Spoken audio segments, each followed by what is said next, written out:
मगाशी जसं मी म्हटलं की देवानंदच्या कारकिर्दीची सुरुवात पुण्यातून झाली, तशीच अजून एका ग्रेट माणसाची सुरुवात सुद्धा पुण्यातूनच झाली.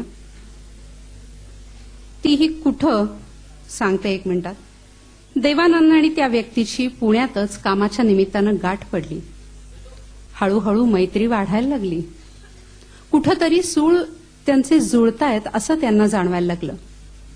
हॉटेलमध्ये एकमेकांना भेटायला लागले. कुठलं हॉटेल? डेक्कनवरचं लकी. दोघांचेही सुरुवातीचे काही दिवस होते करिअरचे. त्यामुळं दोघांनी एकमेकांना वचन दिलं की ह्यानंतर चित्रपट सृष्टीत ज्याला पहिली संधी मिळेल त्यानं दुसऱ्याला ब्रेक द्यायचा. आणि तसं झालं देखील.